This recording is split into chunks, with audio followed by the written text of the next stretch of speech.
I'm on my side, but I'm gonna try. Three things I can promise you today. Number one, we're not going to 1 o'clock. We're gonna go to probably 2 or 3. I'm just kidding. 11:30 is probably gonna be an ideal time. We'll be out of here 12 o'clock maybe, depending on how long we talk between. And number two, I'm gonna give you the best that I can here today. I did the best research that I could with the best resources that I have. I've produced a lot of resources, including some human ones. And there's a lot of special people here today that I'm going to introduce as we go along with this presentation. And number three, I'm going to keep you entertained and hopefully make you laugh today, because I don't like to have a presentation where all I do is talk about the facts. I'm going to talk about life, and I'm going to give you some stories. I'm going to make you laugh, and you're going to understand, like, oh, yeah, this guy has this is the same problem I do. Or even more. No, I do have a little more. So, my background is not in history. I like history. History's always been a hobby I've liked since I was a little bitty kid. Always been interested in history. We grew up. My father-in-law got me interested in a little more history because he was actually kind of a fun guy. We'd get in the truck someday. We'd just be sitting there, and he'd be like, "Hey, let's go drive down the country road." So I'm from Atascosa County. The population there total, the whole county is 50,000. You guys may laugh because it's like, whoa, it's in the middle of nowhere. And it's right, it's a country.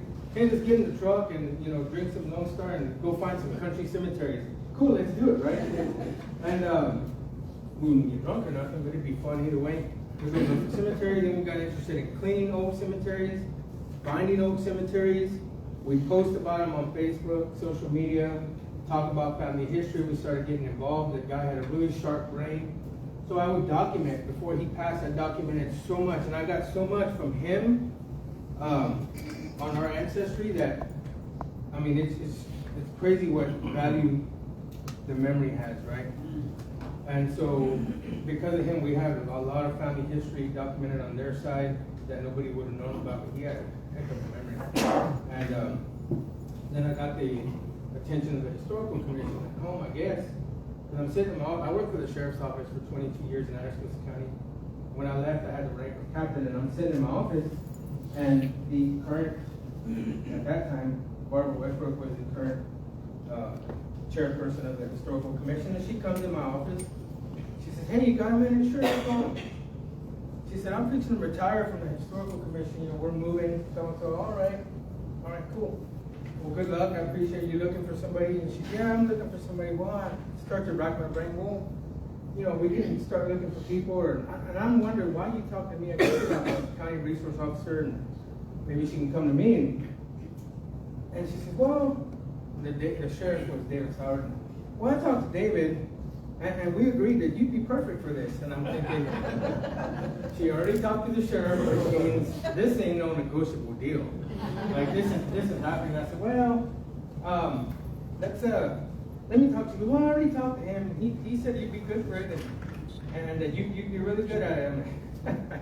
All right, cool. So I talked to the sheriff. Said, "Oh yeah, you'd be great. No problem. You need anything, let me know." So yeah, that's how that happened. Got told her I was going to do it, and it's been fun. It's a lot of fun. Like I said, I worked at the county jail. I ran the county jail, and nothing would have prepared me for it.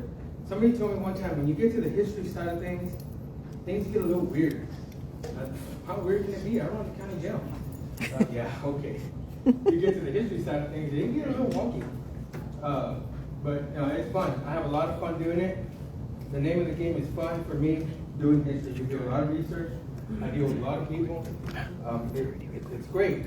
So, to me, that's what it is. I have a full-time job. So like she said, it is hard for me to get, because I was supposed to be here last weekend. My job had a different idea, because they needed me in Washington, D.C. So I was in Washington, D.C. all last week from Saturday to Wednesday.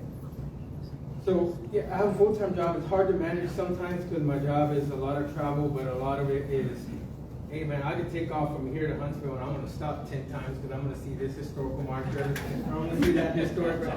And here's the thing for me too, like the company pays me when I leave my house to where I get to my destination to when I get back. They pay for everything. They pay for my vehicle, they pay for my flights, travel, they pay for my food. So I'm going to stop at these cool restaurants. If I see them on a show somewhere or whatever, I'm going to stop. As you can see, I don't hesitate. Martin is being recorded.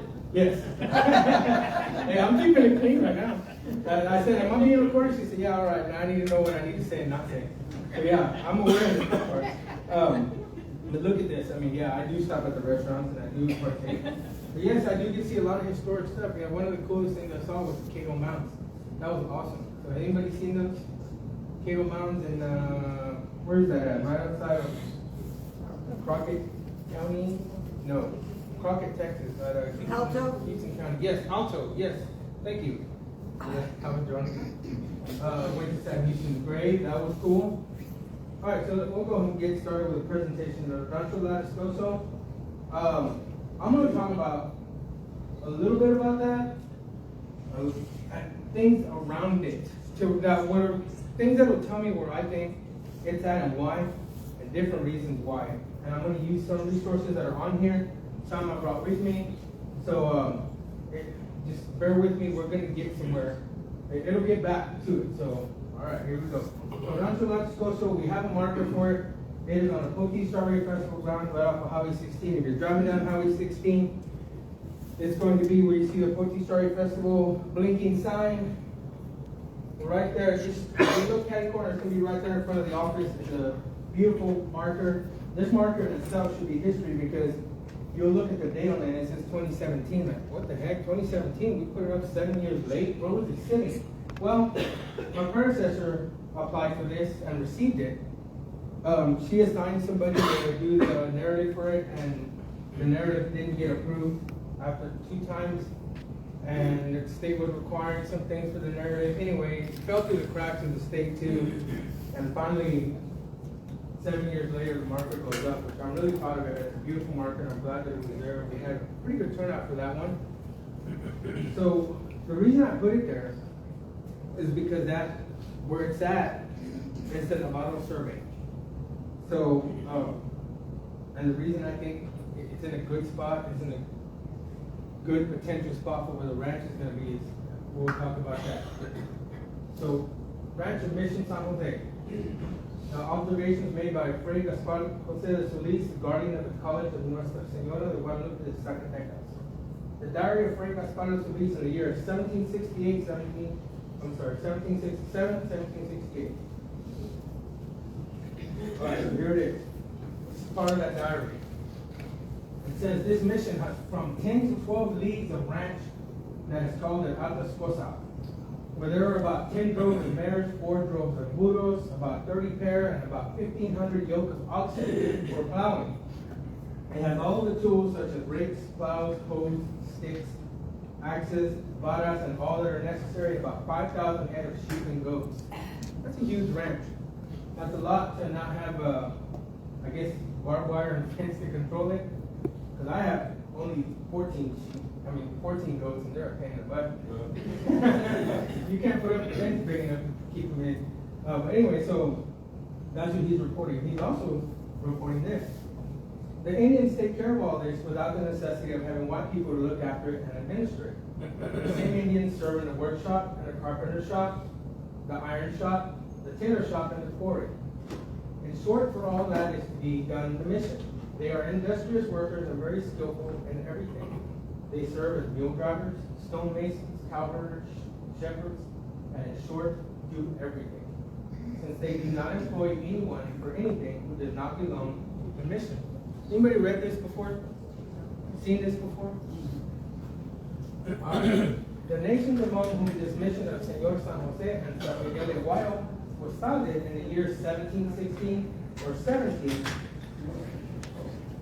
by the minister Reverend Father Friar Antonio Marquis de Jesus and the Pampoas, Mezquitas, Pases, Camas, Tacames, Canos, Aguastillas, and Juanes, being young and old of both sexes, there are about 350 men.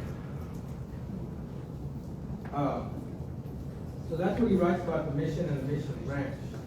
The mission ranch is pretty much all he writes about it. Doesn't tell you where he's going. He tells you he went there because this sentence ends it at, he's talking about the silver inside the mission, and then he talks about, he skips over straight to the ranch. So you have to read the whole thing. It's pretty neat because he talks about everything he sees coming up this way, and I'm kind of confused because he talks about La Bahia and Espiritu Santo twice And one time he talks about seeing some Indians that are perverse and they stink. He says they put out a foul odor because they partake in the delicacy of the polecat, which is skunk. They eat skunk. And he said they all stink. And I'm like, keep people away. So in this journal, when he's talking about this, this is the facts that he's talking about. This is pretty much it. I like fun facts and I like seeing fun things about, hey, this happened on this day in history. I use it to stump my kids all the time. It's just fun. April the 7th, this is April in 1767. On the 7th, I left the mission of San Jose. A strong wind was blowing from the north and it was raining, snowing, and freezing. I went by the mission of San Juan Capistrano, crossed the Salado River, which has little water and whose banks and meadows are very pleasant and leafy with big trees. It's snowing in April. Jeez, that's crazy. I remember it froze. It got really cold one time in May, but April, that's weird for there to be snow and for it to be freezing, but it happened. And I read a lot of these, and you'll see some of these, the weather, it's crazy. Yesterday I told the kids, hey, yesterday was a record hot day in San Antonio. For this day, the last time that we beat it by 1 degree, the last time it was this hot, Charlie Chaplin had a movie out in theaters. And my kids, they're grown up already. They're in their 20s and 30s. They look at me like, who's Charlie Chaplin? I'm about to hit you, man. Anyway, so that's it. So if you want to see this journal, you need to get access to the JSTOR website for documents. Here's the website. It is www.jstor.org. Just Google it. It will come up. That logo is the logo for it. And you'll click on the right-hand side, access, that you want access. You're not a student. You don't need access to the library. You need user access. Remember that. That's important. Because if you log in as a student, it's going to ask you for credentials in your school, and you're just not going to have it unless you're a student. And so I access that as a user, and you have to create a username, password, and it's going to send you an email, and the whole shebang, And so that's and you'll find different stuff. There's this one's on there, and there's another one that's kind of important, and I can't remember which one it was. Kay Hines led me to that. Kay's here, by the way. Kay, raise your hand. Okay. That's Kay Hines. She's a retired archaeologist, City of San Antonio. She's a big help for me. Oh gosh, what was the name? The French explorer that was looking around. No. It'll come to me here in a minute. LaSalle? No. French explorer? What's the name? The guy that was looking at the trail. Validator. Berlandier. Yes. Yes. Some of his stuff is on there. And it's on the Yale Library, so remember that the Yale Library's got a lot of Texas history stuff on it. Why is it Yale? I have no idea. But it's there. All right, everybody know who this guy is? Yeah. Me and him talked, one of the last conversations we had when he passed, we talked about the Mission Ranch, Rancho Atascosa, and he said he believed that we were going to find it one day in Atascosa County on the Navarro survey. And some of the research I was using was some of the stuff that we had, me and him talked about, was where he thought, he did a lot of work in these mission ranches. I mean, just a lot. He did publish a book about it, and I don't remember what it's called, but it's 1776, the saga of 1776, that's the name of the book is? That's Free Complex and Free. Yeah, Drama and Conflict, the saga of 1776, yeah. And it's a very interesting book. Very. And so he talks about the mission ranches, he talks about the missions, he talks about things. I would say when you pick up this book, read about the first 30 pages, and then you're going to not be, he kind of gets a little dicey on some of the other stuff. Skip forward to what you want to see on this one. But he's got the facts on that book. This is what he wrote, the TSHA, Rancho Atascosa, sometimes called Atascosa, was an outlying ranch of San Jose and San Miguel at Wyoming Mission. The ranch lay astride the Atascosa River between the sites of Pleasanton and Boutique and Atascosa County. That doesn't say much. That's a big chunk of land that he's talking about. between Pleasanton and Poteet, you're talking 8 or 9 miles, and in the river that goes in between it, there's not a lot there. We've looked around. I'm not afraid to get out and pound dirt. I'm not afraid to put on my boots and let's go look in the grass. Let's go, we're gonna go look for something. Nobody in my family is afraid to do that. We all do it together. We get our boots on, we take off, and we do that for fun. And we've looked in different places. There ain't nothing on Highway 476 on that road. But then again, the road wasn't there before. So you have to start looking at, you have to go back at what roads were there, what trails were there, what passages were there. That's what you're looking for, right? Everybody hear me in the back? Pretty good? Not really. Yeah, it's better when you have your Where are we at? collar a little bit. This closer one? to you, Yeah. This one? This one. That This one. one right here. There we go. Oh. I just broke the mic. There we go. Oh, it's just a little. There we go. All right. That better? Yeah. A little bit for me. All right, right there. There we go. All right.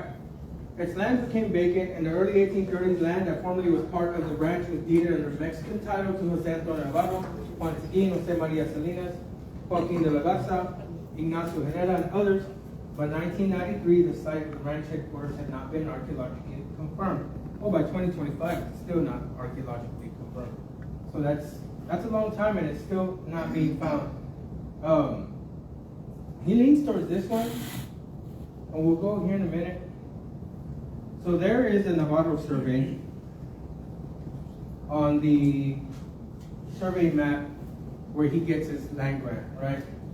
So if you're familiar with Atascosa County, here's a Camino de Rio Grande, the way and then it says Beja going this way. That's the way they have it labeled, right? So here's the road, here's the Atascosa River. Anybody know where Cemetery Madre Dolorosa is in Poteet? Yes? That, you know how where the river crosses right there? This is going to be near that, right there. And then it's going to come up. In Poteet, when you're leaving, going north, the Dairy Queen's on your right, and you're going to see the traffic lights. You're going to see a big oak tree right here on the corner, right by a donut shop. If you want to get more current times, there's a homeless guy that hangs around there. So, His name is. So that oak tree, it's huge. I mean, I wish they could talk sometimes. The things it would tell us. That is actually right here because that's used as one of the markers for the survey. Right, the northeast. This is your Highway 476 that takes you to Roswell. But this little notch, he takes it out because this is where the San Pedro and the Agua Negra Creek dump into each other. So he took this water. But this is Highway 476. This would be modern day Farm to Market Road 1333. This would be where Highway 173 is that goes to Divine down here. That's a humongous lot of land. You're talking from Poteet to almost Jordanton. That's 9 miles. This is his survey right here. You got the Siestadero Creek coming in. You got the Cañada Seca. This is your Atascosa River. It doesn't have the right bends in it on this map, but you get the idea. And you got all these bodies of water coming into it. The Palo Alto Creek comes into it. And Kate did some research on this, on where the Navarro house would be. It's on private property, of course. And that's another challenge, private property. Because the state of Texas protects private property, as it should. And you respect that, you can respect that. Doesn't mean that it irritates you when people go, oh no, you can't come on my property and check. You're gonna take my land. And do they have the right to fear that? Yes, I can understand that. And do they have the right to say no? Yes, they have the right to say no, and I respect that 100%. It doesn't make it less irritating that you can't get in there and look. But still, so this is the line, this is his survey. Here's a road marked clearly. This road stopped being used in about the 1790s or so. Why? What happened in the 1790s? Anybody tell me? The missions became secularized, right? So why do I think that it's on this survey? Because these roads stopped being used at that time. If the missions are secularized, why do they need to go back there still, right? That's a good point. Another point is, Mission San Jose is right here, right? So, from my house, I got on Highway 281, and it brought me straight here. I never turned off of anywhere, right? So why wouldn't the Mission Ranch be off of modern day 281 where the Laredo Road came through? That makes sense. That makes even more sense. But what baffles me about that is that road wasn't there before the 1790s, 1780s, right? Like, that's the confusing part for me. So we'll go through and then, you know, whatever opinion you have, I have an opinion too, and I'll show you why. All right, so this is what it looks like today. There's a survey. So this survey is right there. And you got the modern day, this Camino de Rio Grande, Camino Real, San Antonio Road, whatever you want to call it. There it is right there going through Poteet. There's the city of Poteet. And here's the Atascosa River. Here would be Madre Gonzales Cemetery. Then you got the Poteet Starry Festival grounds right here somewhere. The marker's gonna be right there that we just put up. And that's your Camino Real coming through Atascosa County. It would make sense that the Mission Ranch would be somewhere off of this road coming up north, right? Again, you don't know that. For all we know, it's in the city of Poteet and being trampled on. Who knows? All right. Yeah, that could be right too.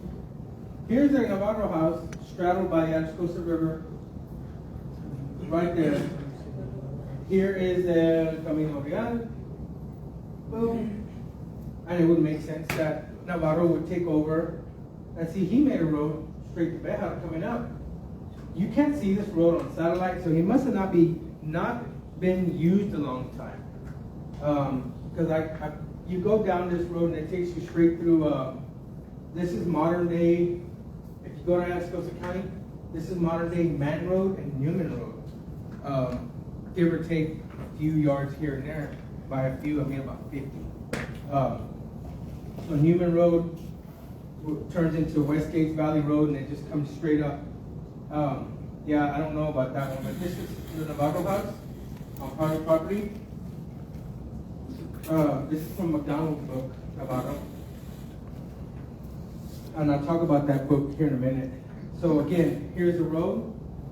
Here's the Navarro house. Why would he not already, he's a smart guy, right? Apparently he took all the water, the flowing water that was coming through. That's pretty smart. Why wouldn't he take an already developed ranch headquarters and turn it into his house? If we can't find it, but you can find remnants of his house, or you can see through the, you can see on historic aerials from the 1950s and 60s that there was still like a round imprint in the earth where that's at today. And as you look at it today, there's nothing there. There's a little blip, and that's it. But you go back in time, and the further you go back, the more you see things were there. Something was there. Why wouldn't he take over that? You got rivers on both sides, on either side. Would that be a good place for a mission ranch? Yeah, I think so. Maybe. I mean, I don't know what it was like back there. Maybe the rivers flowed more. But what do you do when it rains and floods? I mean, how many times does it really flood here? But when it does, it's pretty nasty, pretty gnarly. I know, we had it last year in April, and man, we only have a creek on our property. It's not a river. And that thing came up. And it came up and it merged with the tank we had on our property. And it came up really close to where everything is at. And it's a pretty scary thing. But, I mean, would that be a smart thing to do? You're in between two bodies of water. That's what you need, because the water's flowing. The water tables were higher back then, I'm assuming. I'm not a water expert, but I'm assuming. This is Joaquin de la Garza land grant. Here's the Atascosa River again. Here's the Camino. That's what's labeled here. It just says Camino on his land grant, but this is it. And it matches that right here in the corner. That's it right here. Okay? and there's nothing labeled on there. You go through those land grants, what's hard is they're in Spanish. I can read cursive. I was old enough to go to school and learn cursive.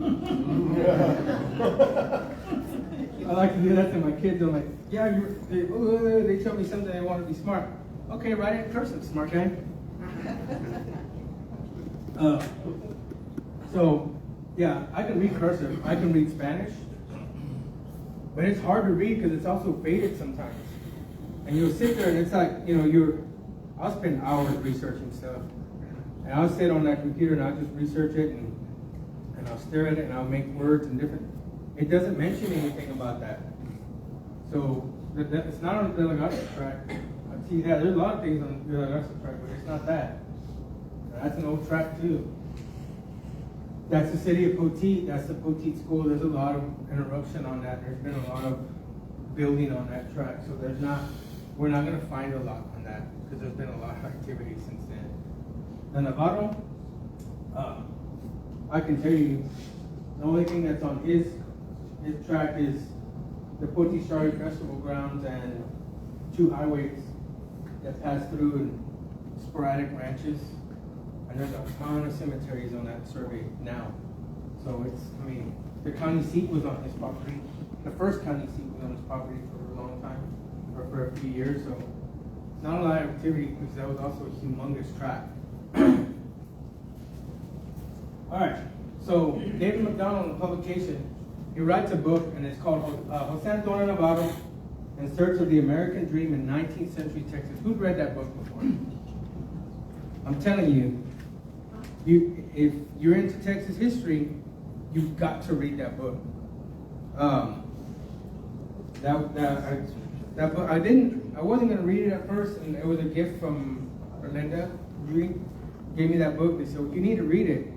And then we had a meeting with Anthony, and he said, hey, have you read that book? And I'm like, no.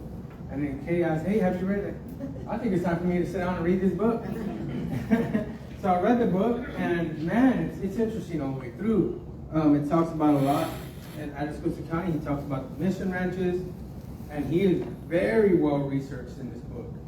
I mean, he's got a whole section on references that he makes, and he references everything that you can go back and verify. Excellent book. So he talks about in this book, and I think it's page 158 on this book, if you want to see it exactly. Expanding the operations of San Jeronimo Ranch had become necessary. So that was Navarro's ranch in Guadalupe County? Mm-hmm. Guadalupe County. Had become necessary because Indian attacks had left the Atascosa Ranch in ruins, with crosses marking graves where workers were buried.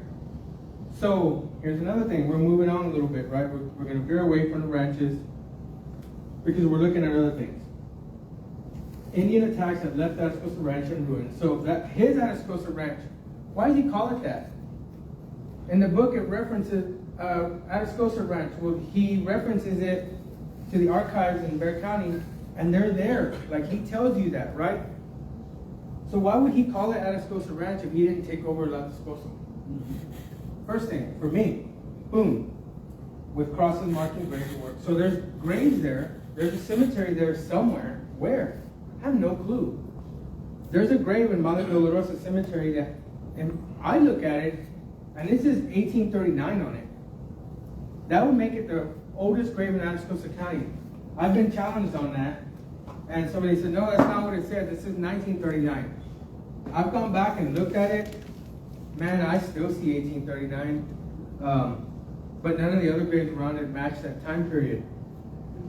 I can't find her. I think me and Anthony researched it. We can't find that person in Bear Archives because that would have been before Atascosa became a county and would have still been part of Bear County. So it's not it. But it's close to where that Camino Real is, or the path would have been through it.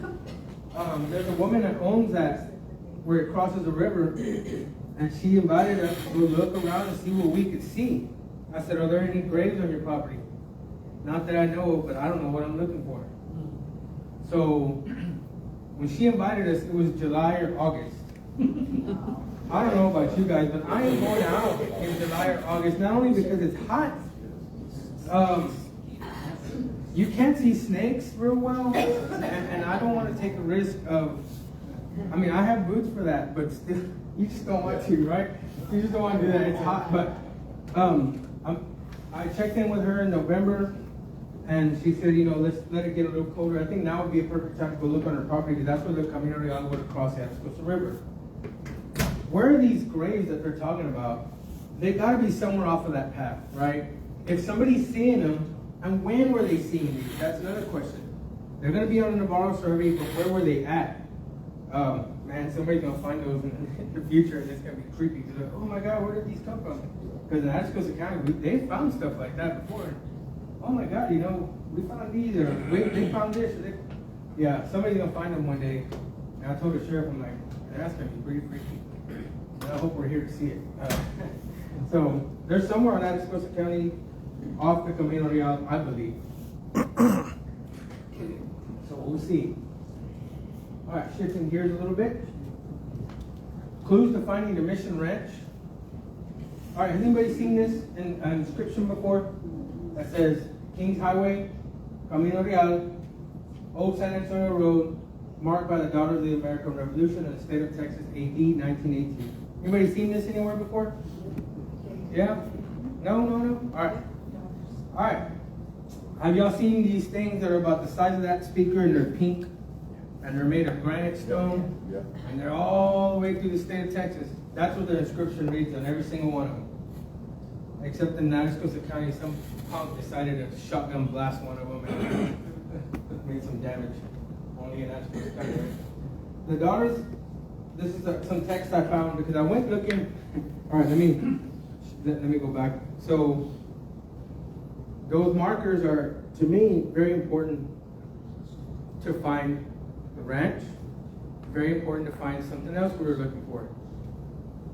We were looking for the Battle of Medina. We were looking for the Mission Ranch.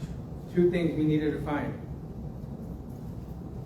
And I thought, and I told the commission, we have to find these old routes. Not just the old road, not the Laredo road, but the trails that were coming through Atascosa County at the time. Because those matter.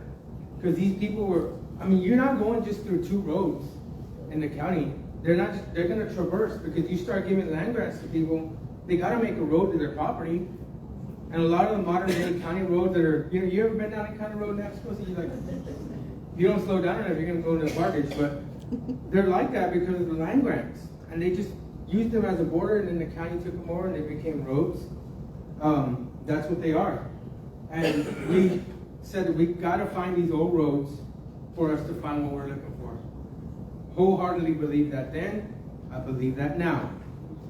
So I started research because those pink markers were being neglected. They don't belong to us. They don't belong to the county.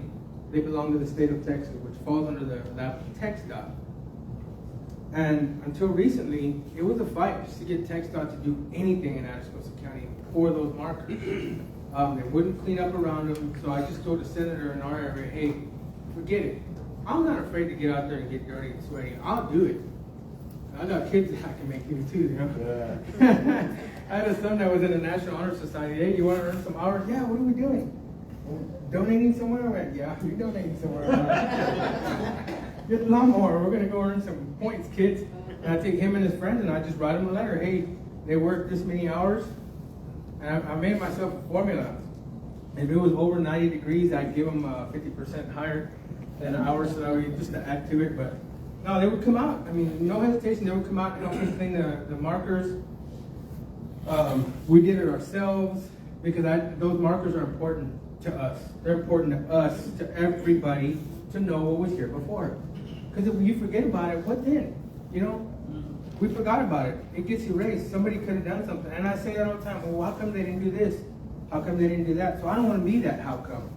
So I got out there and did it myself. Forget about TxDOT. I'm not worried about those guys no more because, I wasn't going to be worried about what they were going to come do because they weren't doing it. Matter of fact, I had asked them to help with a marker because the Esposa family was having a reunion and there's a marker dedicated to their family. Well, their way of cleaning it was petty and didn't meet my standards, so we had to go out and do it ourselves and do it right. So we started doing it ourselves. Started doing a little research to figure out just how important the state thought these markers were in history. So this is from old text coming out of a House bill in 1920s or 30s. Daughter of the American Revolution present the survey and mark trail, Kings Highway, Camino Real, or Old San Antonio Road to the state of Texas. We dedicate this highway as a tribute of loving memory to the intrepid pioneers. That is a very important sentence. That means that we need to protect that. We need to preserve that. And we need to honor that. That's what that means to me. So I take this very seriously.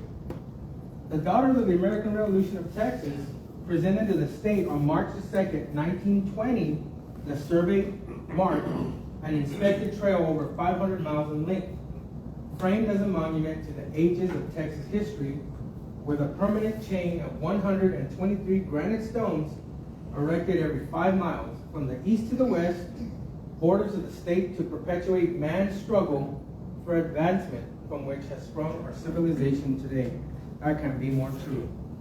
And they did that. They did that in 1918 when they started it. And there's markers all through the state of Texas marking that. Still there. There it is right here. Goes through. I know there's some at Bastrop. Brian, I've seen those.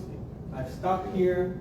I've stopped in Burleson County, Caldwell, Texas. They do a tremendous job keeping these up. They got markers in the middle of town because the town was built, I guess, around this road, and every one of the markers has an easement to it. Just, it's really cool the way they've done it in Caldwell, Texas, Burleson County. As soon as you get off of the toll road 130, you get out the exit actually said Camino Real, Highway 21. Turn to the right, and then everything just moves around that. It's really cool. All right, Senate Bill 570 in 1929, an act providing for the preservation of the old San Antonio Road running through the state of Texas from Pendleton on the Sabine to Presidio in West Texas, prescribing the said road shall always be known as the old San Antonio Road, requiring the Highway Commission to preserve and maintain the said road along the route described in the act and as surveyed in 1915 by Gonzales, prohibiting the changing of the route, describing the route to said highway, and declaring an emergency. So I use this paragraph to give the senator some teeth to be able to bite and make somebody clean those markers up. That paragraph itself, requiring the Highway Commission to preserve and maintain the road along the road. So that was it. And they enacted it. So this is in 1929. That's almost 100 years ago. And it's still here today, right? That's important. This is the way he marked the road. Has anybody seen this? Just look up the B.N. Zibley, Z-I-B-L-E-Y, survey, 1915-1916. You can download it as a PDF, and it's a whole journal. And he's got, I'm not a survey guy. I don't read survey maps, but on the top left-hand corner of every page, he's got a survey map of the degrees, the directions, hints 20, I don't know what any of that means, but it's there. For you guys that can't read it, I'm just a layman guy. I can read what this says. He draws a map of where every post is that he put, and then the Daughters of the American Revolution came back behind him 3 years later and put a pink granite everywhere that he told him that he had gone 5 miles. I'll show you some here in a minute. This is it. That's what the maps look like. So this is starting in Atascosa County. Here's the county line up there. Here's Highway 281. He marks it right here. Boom, on the county line. And then right there. These are the originals. They're not there anymore. They've been moved. Why they got moved, I have no idea. Who moved them? No idea. When they moved them? No clue. I do know where they're at today. But man, it took a long time to track them. So this one was here first. I'm sorry, these are here. This one's not. The one that was originally here got moved to Bexar County. And then this one that was on 1470 on Williams Road, Boutique, got moved here at Old Pleasanton Road. It's there, right? It's this one right here, Post 90, Bear, Atascosa. He's showing you that one right there. Same spot, you see it? County line, and he tells you Gallinas Creek. He marks it for you where things are coming. That map is really cool. Here it goes again. Field notes, Kings Highway, Atascosa County. He tells you San Antonio Road, the Kings Highway. So he's telling me where the Laredo Road kind of meets, and he's coming down this way. La Magdalena Creek is what he calls it. That's modern day Galvan Creek today. Okay? So here it is right here. That one right there. Because the Galvan Creek runs right here off of Wheeler Road. Okay? And there it is. The original one. That one got moved to Old Pleasanton Road. Why? Don't know. And yes, we do have strawberries and protein. That's what it looks like to Old Pleasanton Road. This is after we cut the grass. So when we cut the grass around it. Behind it, we dig a little if we have to. This one we didn't have to, and then we cut an angle on either side. That's the best we can do with mowers and weed eaters and whatever, hose and whatever we got. That's what the one on Old Pleasanton Road. Then you got this one that was off the Atascosa River. You can see here, Artesian Belt Railroad. This is the railroad. He marks Poteet. It's coming down. There's the Atascosa River. He puts it right there on the river. Now this one was hell to find. Couldn't find it.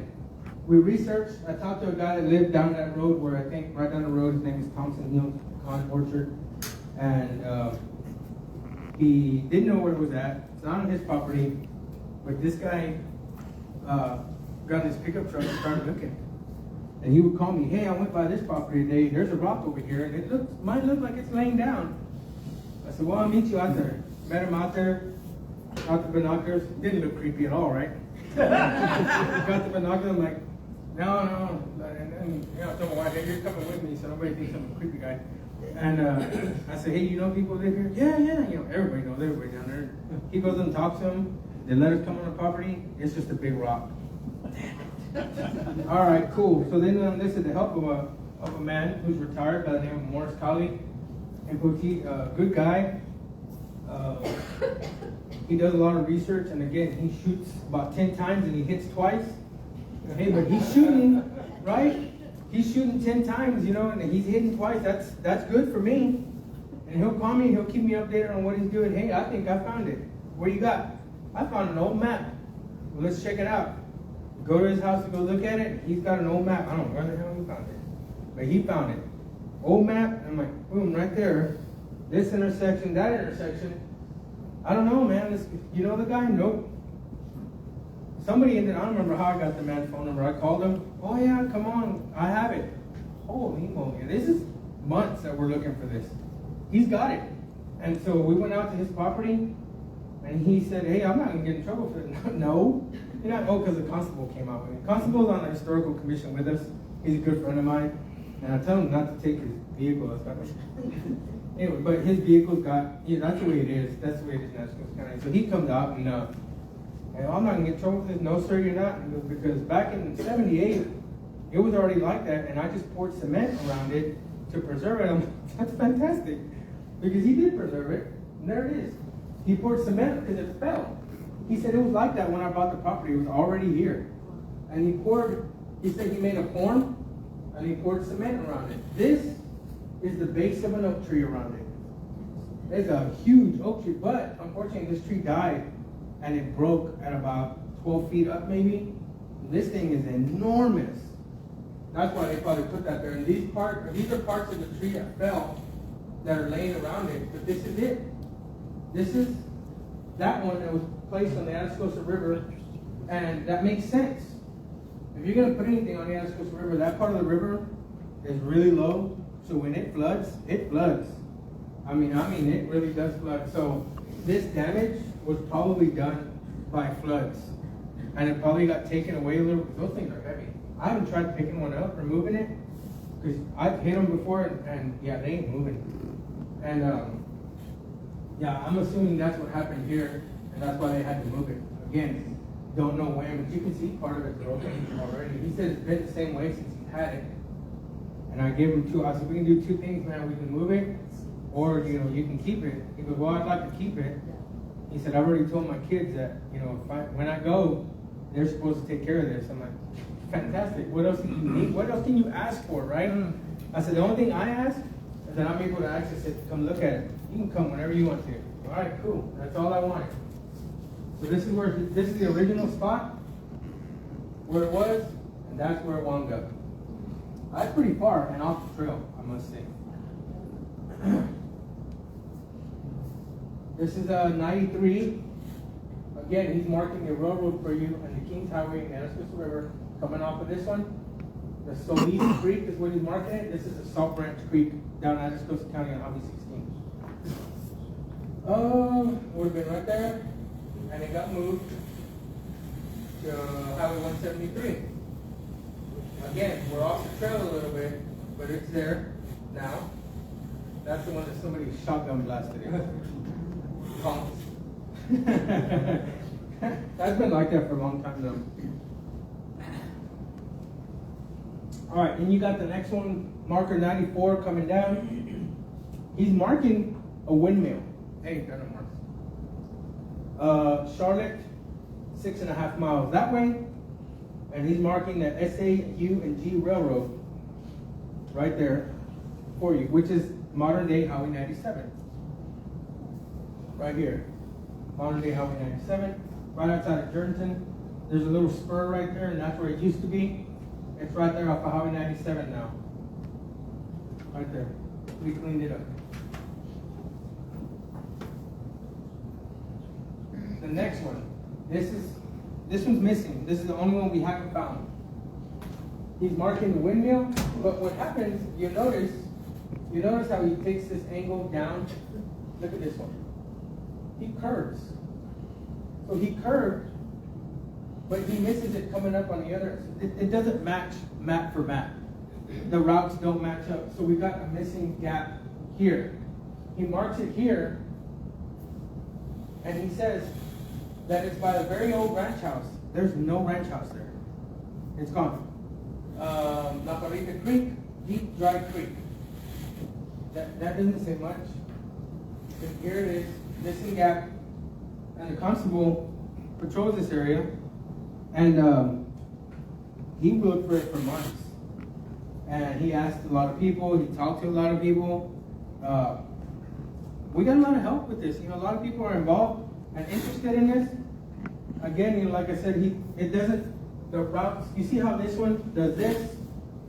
This one doesn't. And this makes it different when you go looking for it because it's not there. But he did find something kind of interesting. There's a pedestal. They put a pedestal down for it. There's never been any, you look at it real close, there's no outline. There's nothing that says there was something there. There's no corrosion, no nothing where, rain would have rained on it. It would have left water stain marks over years. Nothing. Just blank. There's nothing. This is a state marker. That's it. I think this threw them off when they came back with the stones and they didn't put one down because they couldn't find the post that he marked it on. Honestly, I think that's what happened. We're going to take a break in about 5 minutes. Yeah, sure. Yeah, we can. You want to stop here? Yeah, we stop here. Yeah, okay. All right. We're also going to take, for those on Facebook, we're going to take a quick break on Facebook.